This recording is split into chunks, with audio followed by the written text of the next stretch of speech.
Margaret Walsh raised her hand and struck Harold "Gunny" Morrison across the face. The sound echoed through the Riverside Veterans Care Facility dining hall. Gunny's head snapped to the side, his wrinkled cheek turning red. "You'll eat what we serve, or you'll starve," Margaret said, her voice cold and measured. "I don't care what branch you served in." Gunny sat frozen in his wheelchair, his 94-year-old hands trembling. The purple meatloaf on his tray looked spoiled. He'd simply ask for something else. Anything else. Margaret was the facility director. She ran Riverside like a prison. Veterans who complained disappeared into solitary rooms. Families who asked questions got banned from visiting. The staff knew better than to cross her. What Margaret didn't notice was the group of men standing near the entrance. 15 members of the Iron Brotherhood Motorcycle Club had just arrived for their monthly veteran visit. They wore leather cuts with patches, chains hung from their belts. Most stood over 6 feet tall. They'd seen everything. Marcus Blade Thompson stood at the front. He was the club president, a former Army Ranger with a scar running down his left temple. His jaw clenched as he watched Margaret straighten her uniform and walk away from Gunny like nothing happened. Before we continue, let us know in the comments where you're watching from, and don't forget to like, share and subscribe to the Ride for Justice. "Did that just happen?" whispered Tommy Wrench Rodriguez, standing beside Blade. His knuckles had gone white around his helmet. Blade nodded slowly. His eyes tracked Margaret as she disappeared into her office. Then he looked at Gunny, who sat staring at his tray, a single tear running down his weathered face. The other residents kept eating, heads down. They'd learned not to react. Some had been here for years under Margaret's control. The staff moved quickly between tables, avoiding eye contact with anyone. "Get the guys," Blade said quietly. "Nobody moves yet. We do this right."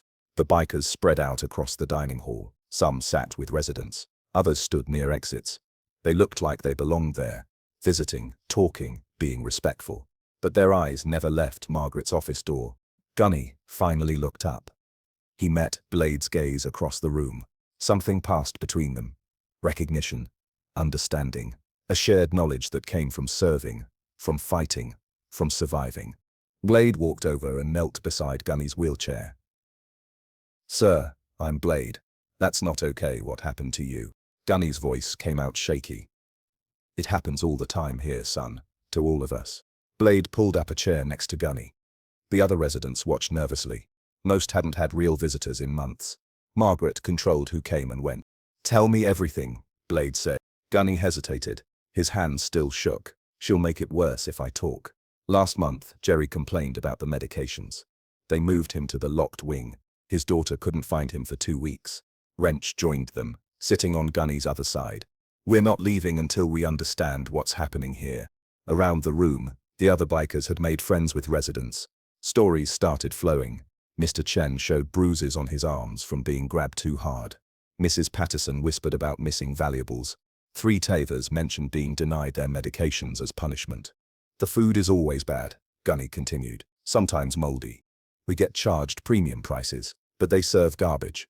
The heating barely works. They keep us cold so we'll stay in bed." "What about your families?" Blade asked. Margaret tells them we're confused. "Signal, she says we make up stories for attention." Gunny's eyes filled with tears again. "My daughter believes her instead of me. I haven't seen my grandkids in 6 months." A woman in a nursing uniform approached cautiously. Her name tag read Sarah. She looked terrified but determined. "You need to know something," Sarah said quietly. "I've worked here 3 years. I've reported Margaret to the state 5 times. Nothing happens. She has connections. The inspections are always scheduled in advance. She cleans everything up, coaches the residents on what to say, threatens anyone who might talk." "Where does the money go?" Wrench asked. Sarah glanced toward Margaret's office. "She drives a BMW, takes vacations every month. Meanwhile, we're short-staffed, supplies are limited, and residents suffer. The facility charges families top dollar for third-class care. They're not getting it." Blade stood up. His jaw was set. The other bikers had gathered similar information from across the room. Every story matched. This wasn't one bad day. This was systematic abuse. "How many residents?" Blade asked Sarah. 43. Most are veterans. Some have nowhere else to go. A few have families, but Margaret keeps them away with lies. Margaret's office door opened. She stepped out, saw the bikers still there, and her face hardened. She walked straight toward them. "Visiting hours are over," she announced loudly. "You need to leave." "We just got here," Blade said calmly. "I don't care. This is my facility. I make the rules." "Actually," Blade pulled out his phone, "I've been recording everything, including what you did to Gunny." Margaret's face went pale, then red with fury. Margaret's hand shot out toward Blade's phone. He pulled it back smoothly, keeping it out of reach. "That's illegal recording," she hissed. "I'll have you arrested." "California's a two-party consent state for private conversations," Blade said. "But this is a public dining hall. And elder abuse is a crime I'm obligated to report." The 15 bikers had formed a loose circle around the room. They weren't threatening, just present. Solid, unmovable. Margaret's face twisted. "These senile old fools will say anything. No one believes them. I've run this facility for 12 years without problems." "You've run it with problems," Wrench corrected. "You've just been good at hiding them." Sarah stepped forward, her hands shaking but her voice steady. "I'll testify. I'll give you copies of every report I filed, every incident I documented." "You're fired," Margaret snapped. "Fire me. I'm done being silent." 2 other staff members stepped forward, then a third. They stood with Sarah, facing their boss for the first time. Margaret pulled out her phone. "I'm calling the police. You're trespassing." "Good," Blade said. "Call them. We want them here." She hesitated. Her finger hovered over the screen. "You're not calling anyone," Gunny said from his wheelchair. His voice was stronger now, "because you know what happens when the police start asking questions. When they look at the books. When they inspect without warning." Margaret turned on him. "You should keep your mouth shut, old man." She took a step toward Gunny. Blade moved between them instantly. He didn't touch Margaret, but his presence was a wall. "You're done hitting people," Blade said quietly. The tension in the room was thick. Other residents were sitting up straighter. Some were crying, others looked hopeful for the first time in years. Margaret tried a different approach. Her voice became smooth, professional. "Look, there was a misunderstanding. Harold gets confused. Sometimes we have to be firm with the residents for their own safety. You slapped a 94-year-old Marine because he didn't want to eat spoiled food," Wrench said. "We all saw it. There's no confusion." "Who are you people anyway?" Margaret demanded. "A bunch of thugs on motorcycles think you can come in here and—" "We're the Iron Brotherhood," Blade interrupted. "We visit veterans, we support them, and we don't look away when they're being hurt." Margaret's phone buzzed. She glanced at it and her expression changed. Fear flickered across her face. "What's wrong?" Blade asked. Outside, the distinctive rumble of motorcycle engines filled the air. More bikes were arriving. Word had spread through the motorcycle community. What started as 15 bikers was becoming something bigger. The rumble grew louder. Margaret rushed to the window. Her face went white. The parking lot was filling with motorcycles. Not just the Iron Brotherhood now, other clubs had arrived. The Desert Riders. The Valley Guardians. The Freedom Legion. Dozens of bikers, all there for the same reason. They'd heard what happened to Gunny. The message had spread through group chats, phone calls, word of mouth. When veterans needed protection, the motorcycle community responded. "You can't do this," Margaret said, her voice cracking. "This is harassment." "We're visitors," Blade said. "Friends checking on veterans. Nothing illegal about that." The new arrivals filed into the building. They weren't aggressive. They were respectful, calm, and absolutely unmovable. They filled the dining hall, the corridors, the common areas. Everywhere Margaret looked, there were leather cuts and determined faces. A man in his 60s walked up to Gunny's wheelchair. He wore a Navy Seabees patch on his jacket. His eyes were wet. "Gunny Morrison?" "Sir, I'm Danny Kovac. You probably don't remember me." Gunny studied his face. Recognition dawned slowly. "Kovac, little Danny from Camp Pendleton." "Yes, sir, you kept me from washing out of basic, told me I was stronger than I knew." Danny's voice broke. "I heard what happened today. I brought help." More veterans approached. Some had served with Gunny directly. Others had heard his name over the years. A few had never met him but came because he was one of theirs. Margaret backed toward her office. "I'm calling my lawyer and the media. You'll all be arrested for this mob action." "Call them," said a new voice. A woman in a suit stepped forward carrying a briefcase. "I'm attorney Rebecca Walsh, not related to Margaret, thankfully. I represent the Veterans Legal Defense Foundation. We've been investigating this facility for 6 months. based on anonymous tips. Margaret froze. We couldn't get witnesses to talk, Rebecca continued. They were too afraid, but now, with protection, I think that's about to change. Sarah pulled out a folder from behind the nurse's station. I have copies of everything. Financial records I wasn't supposed to see. Incident reports that disappeared. Medication logs that don't match what was marked. Other staff members produced their own evidence. Someone had printed emails. Another had photos of the moldy food they'd been told to serve. Years of documentation, hidden away by people too scared to act alone. We need to document everything, Rebecca said. She turned to the bikers. Can you stay, keep everyone safe while we interview residents and staff? Blade looked around at the assembled riders. 50, maybe 60 people now. They nodded. We're not going anywhere, Blade said. Margaret tried to slip toward the exit. 3 bikers moved to block her path, not touching her, just standing there. You should stay, Rebecca said. The police will want to talk to you. Sirens wailed in the distance, getting closer. 4 police cars pulled up, lights flashing. Officers entered the facility expecting chaos. Instead, they found an organized scene. Residents sitting calmly with biker escorts. Staff members waiting to give statements. Attorney Rebecca Walsh, hashing traffic like she'd done this before. Sergeant Mike Torres was first through the door. He was a veteran himself, Army MP. He took one look at the situation and radioed for supervisors and detectives. Someone want to tell me what's happening? Torres asked. 5 people started talking at once. Torres held up his hand. One at a time. You, he pointed at Blade. Start. Blade showed the video of Margaret slapping Gunny. Torres's expression hardened as he watched. That's assault, Torres said flatly. Ma'am, I need you to come with me. Margaret tried to protest. These bikers broke in here, terrorized my staff and residents. Actually, Sarah interrupted, they saved us. Everything they've said is true. Torres called for more units. Detectives arrived, then Adult Protective Services. Then state health inspectors who happened to be nearby. The facility became a crime scene investigation. Residents gave statements.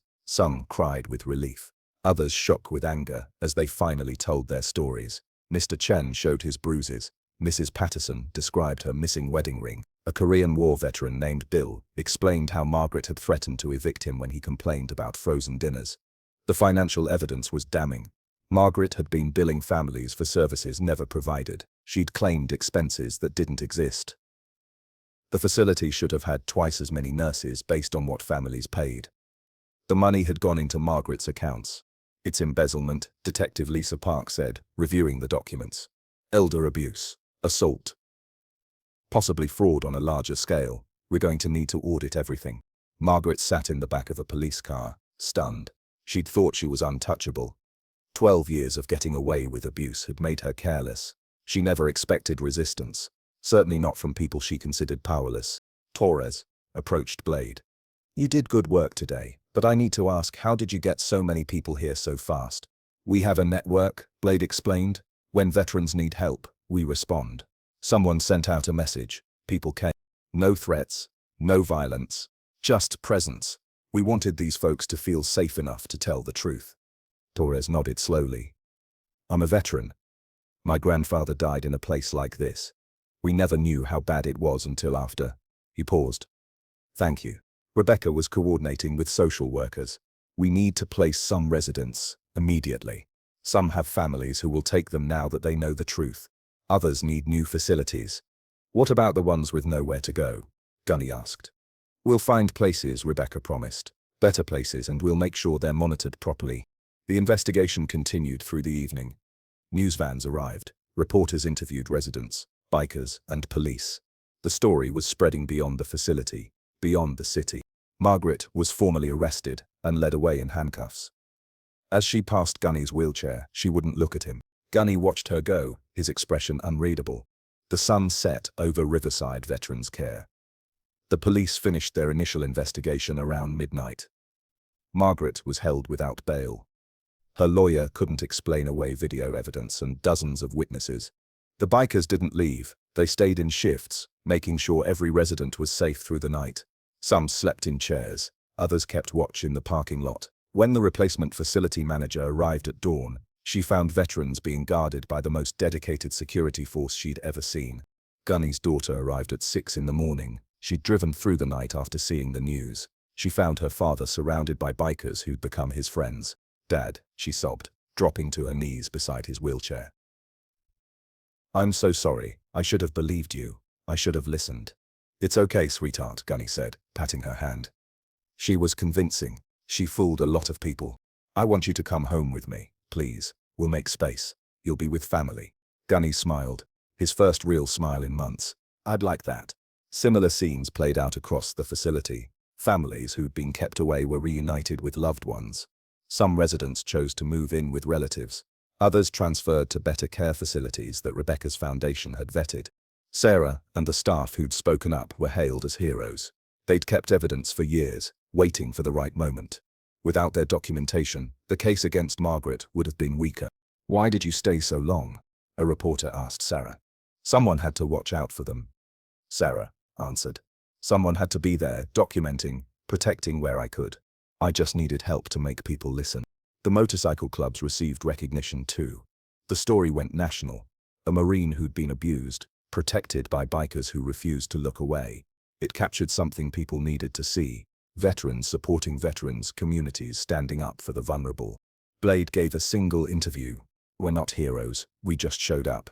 Anyone could have done this. Should have done this. There are facilities like this all over the country.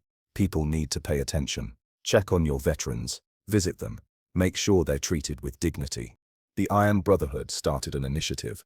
They would visit every veteran care facility in the region, unannounced, regularly. Other clubs joined. A network formed, spanning states, creating accountability through presence. Margaret's trial was fast-tracked. The evidence was overwhelming. She was convicted of 15 counts of elder abuse, embezzlement, fraud, and assault. The judge, himself a veteran, showed no mercy. "You exploited the people who defended this country," the judge said during sentencing. "You took advantage of those who couldn't defend themselves. You betrayed every value these veterans fought to protect. 20 years in state prison." The courtroom erupted in applause. Gunny sat in the front row holding his daughter's hand. 6 months later, Gunny Morrison celebrated his 95th birthday. Not in a care facility, but in his daughter's house, surrounded by family and friends. The living room was packed with people. With his grandkids hung decorations, his great-grandchildren ran around excitedly. The doorbell rang. Gunny's daughter answered to find 15 bikers standing on the porch, holding presents and a massive cake. "We weren't missing this party," Blade said, grinning. Gunny wheeled himself to the door, his eyes bright. "You guys came all this way." "For you, always, sir." They celebrated together. The bikers told stories. Gunny's family asked questions about motorcycles. Children sat on leather-clad laps, fascinated by the patches and chains. It wasn't what anyone expected, but it was perfect. Later, Gunny and Blade sat on the back porch, watching the sunset. "I never thanked you properly," Gunny said, "for what you did that day." "No thanks needed. We just couldn't stand by." You know what the worst part was? Not the slap. Not even the bad treatment. It was feeling invisible. Like I didn't matter anymore, like my service, my life, all those years meant nothing. "You matter," Blade said firmly. "Every veteran matters. That's why we do this." Margaret's in prison. The facility's under new management. Sarah runs the place now, doing it right. Other facilities are being investigated. You changed things, Gunny, by being brave enough to accept help. Gunny was quiet for a moment. "I spent 60 years being the tough guy, the Marine who didn't need anyone. That day, I was powerless. Scared. It was hard to admit. Being willing to accept help isn't weakness, it's wisdom. I learned that from you guys. You showed me that brotherhood doesn't end when you leave service. It just takes different forms." Inside, someone started singing Happy Birthday. Gunny and Blade joined the party. The 95-year-old Marine blew out his candles surrounded by love, safety, and the friends who died to let him suffer alone. The story of what happened at Riverside Veterans Care spread far. It inspired others to check on elderly relatives, volunteer at care facilities, report abuse, stand up when something wasn't right. Margaret Walsh became a cautionary tale, a reminder that authority without accountability leads to abuse, that vulnerable populations need advocates, that silence enables cruelty. But the real story was about community. About people who saw wrong and decided to act. About 15 bikers who happened to be in the right place at the right time, with the right values. About nurses, who's documented abuse for years, waiting for someone to listen. About an attorney who believed victims deserved justice. About families who learned to trust what their loved ones were telling them. Gunny lived another 3 years after that birthday. He spent them at home, visiting friends, telling his story to anyone who would listen. He attended motorcycle rallies, speaking about veteran care and the importance of vigilance. He became an advocate, using his experience to prevent others from suffering. When Gunny Morrison died at 98, his funeral was attended by hundreds. Veterans from every branch, bikers from across the country. Staff from care facilities who'd improved their practices because of his story. Families who'd been inspired to fight for their loved ones. 15 members of the Iron Brotherhood served as pallbearers. They carried their friend with honor, pride, and grief. At the graveside, Blade gave the eulogy. Gunny taught us that service doesn't end, that protecting people matters at every age, that standing up for what's right is always worth it, even when it's hard. He showed us that accepting help is brave, and giving help is a privilege. We were there for him one day when he needed us. He was there for us, and for so many others, for the rest of his life. That's the legacy of Harold Gunny Morrison. Not just a Marine. Not just a veteran. A man who never stopped fighting for what mattered. The bikers started their engines in tribute. The rumble echoed across the cemetery, a final salute to a warrior who'd earned his rest. On Gunny's headstone, beneath his name and service dates, was a new inscription, something he'd requested specifically. After the funeral, the Iron Brotherhood gathered at their clubhouse. The atmosphere was heavy with grief, but also something else, determination. Blade stood at the front of the room, looking at the faces of men and women who'd become more than just a motorcycle club. They'd become a movement. Gunny's gone, Blade said, his voice rough with emotion. But the work isn't finished. We've been getting calls, emails, messages from all over the country. Other facilities, other veterans who need help. Wrench stood up. I got a message last week from a woman in Texas. Her father, a Vietnam vet, says he's being neglected. Dead sores. Missing meals. Staff ignoring call buttons for hours. I heard from someone in Florida, another biker added. Korean War veteran being over-medicated to keep him quiet. Family can't get straight answers. The stories kept coming. What happened at Riverside wasn't unique, it was happening everywhere. The system designed to care for aging veterans was failing them in facilities across the nation. Rebecca Walsh, who'd become the Foundation's chief legal officer, addressed the group. We've identified 43 facilities in 5 states with credible abuse allegations. That's just what we've found so far. The problem is getting witnesses to come forward. They're afraid of retaliation, just like at Riverside. So we do what we did for Gunny, Blade said. We show up, we be present, we let them know they're not alone. The club voted unanimously. They would expand their veteran protection program nationally. Other motorcycle clubs were already reaching out, wanting to join. What started with 15 bikers watching a 94-year-old Marine get slapped was becoming a nationwide network. Sarah, now running Riverside as a model facility, joined them via video call. I've been training other facility directors on proper care protocols. But here's what I've learned. No amount of policy changes matter if there's no accountability. You need eyes, on the ground, regular, unannounced visits. People who care enough to notice when something's wrong. We can be those eyes, Blade said. Over the next months, the movement grew. Bikers Against Elder Abuse became an official organization. They created a hotline, developed training programs, coordinated with adult protective services in multiple states, but they never lost their core identity. They were still bikers, still veterans, and veteran supporters, still people who showed up when others looked away. One afternoon, Blade received a call from Gunny's daughter. Her voice was excited. Blade, you need to see this. Dad left something for you. For all of you. He drove to her house. She handed him a sealed envelope, with his road name written in Gunny's shaky handwriting. Inside was a letter. Dear Blade and the Iron Brotherhood, if you're reading this, I've taken my final march. Don't be sad. I got 3 extra years because of you.